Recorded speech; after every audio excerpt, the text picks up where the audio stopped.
Hello class, welcome to our first episode of the weekly Tech Talk with Mr.Hood.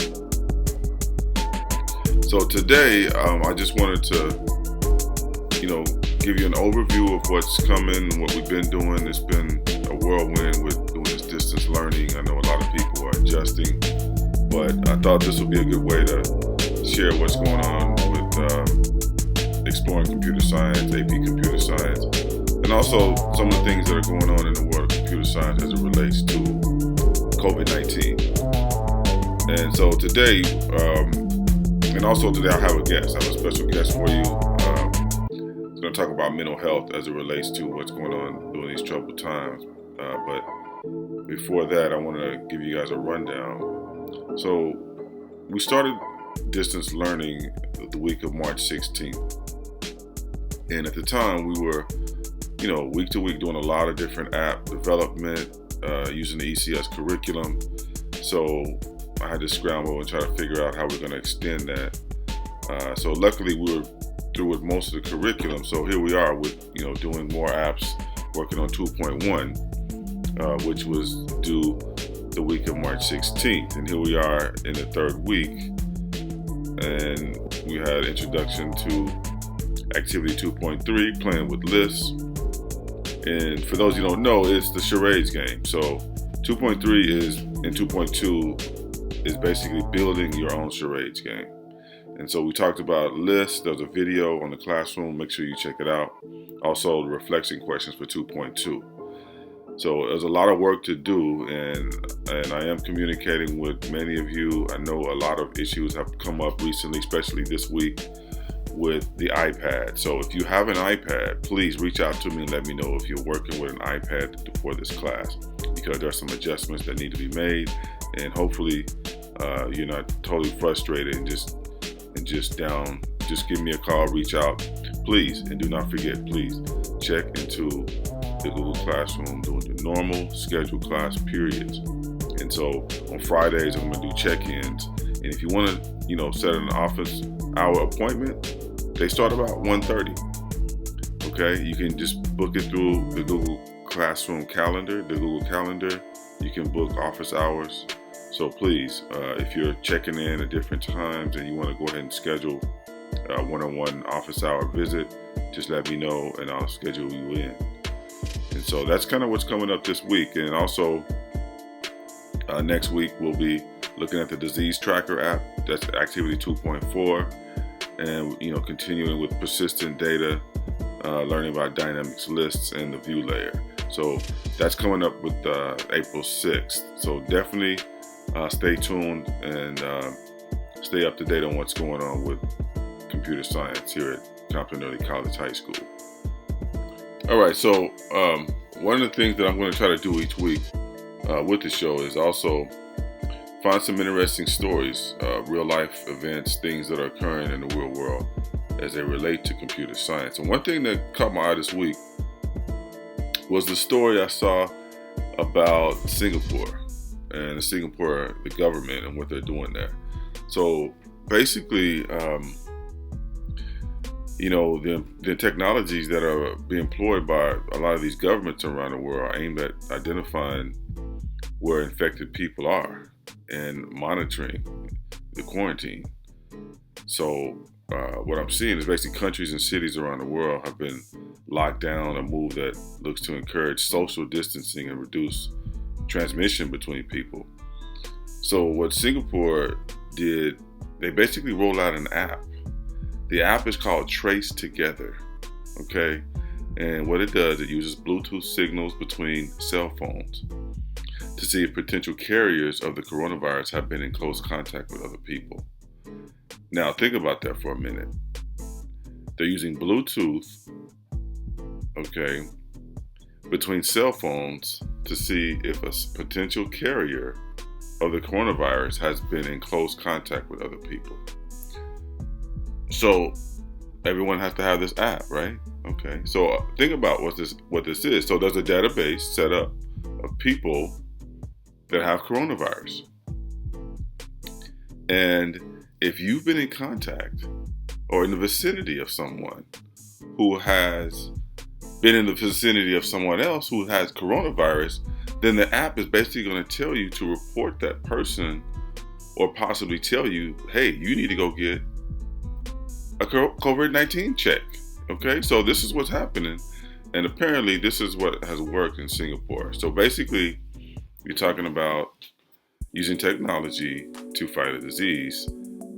Okay, or you can be talking about surveillance. I mean, it depends on how you think about it. But the one thing that I thought was really, really interesting about this whole thing and about this app is that Singapore has made this technology open to developers. Anybody that's a developer apparently can get this technology and actually download this. So I'm looking for this software. I'm going to try to see how it works, what it's doing. If it's open, then I'm sure it's somewhere where we can find. And it just came out on March 20th.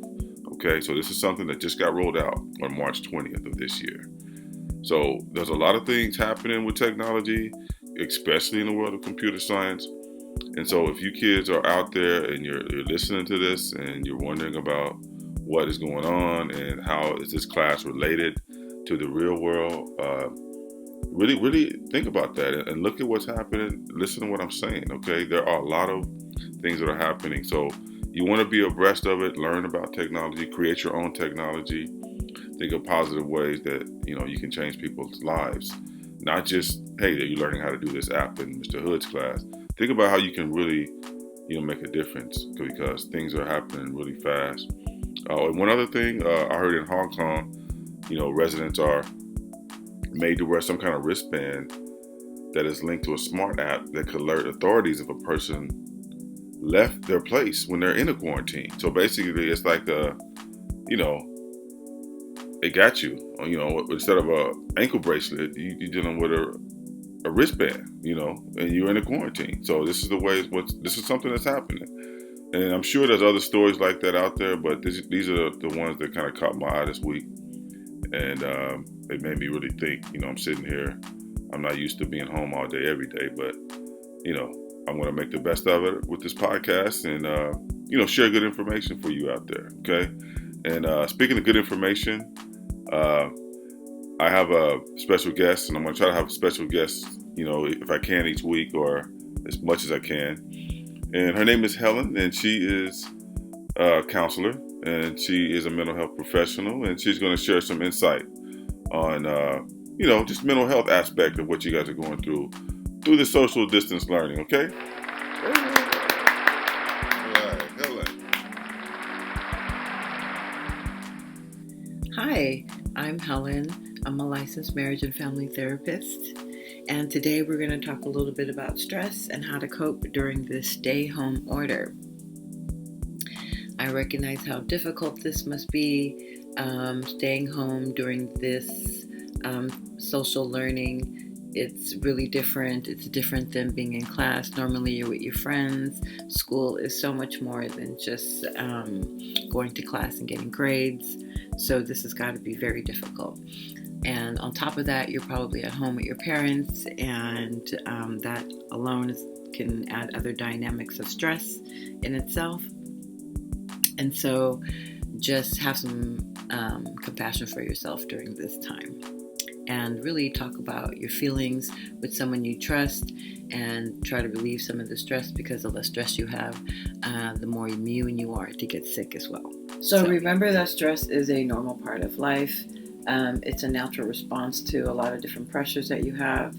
But it often causes symptoms. You can be sad, you can be irritable, you can be more angry.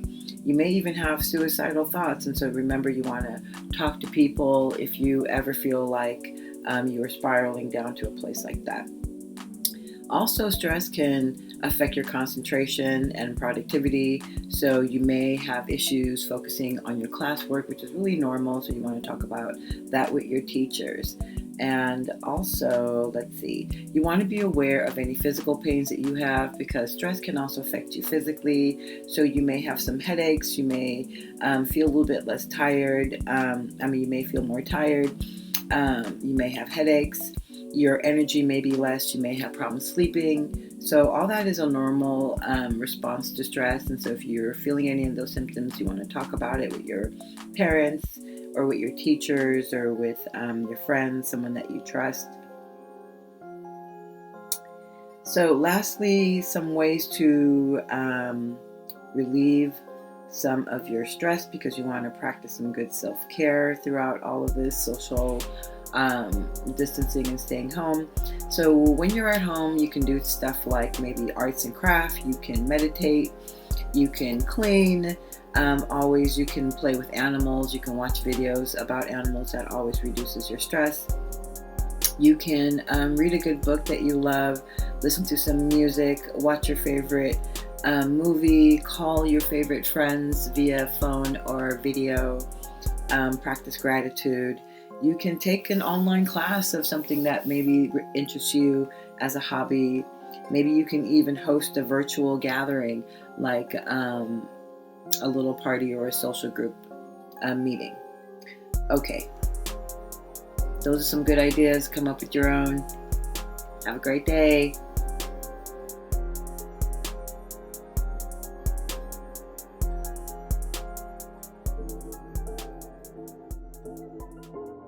All right, thanks for my very special guest, Helen, dropping knowledge on you for this stay-at-home order. We'll be back next week, so stay tuned. Weekly Tech Talk with Mr. Hood.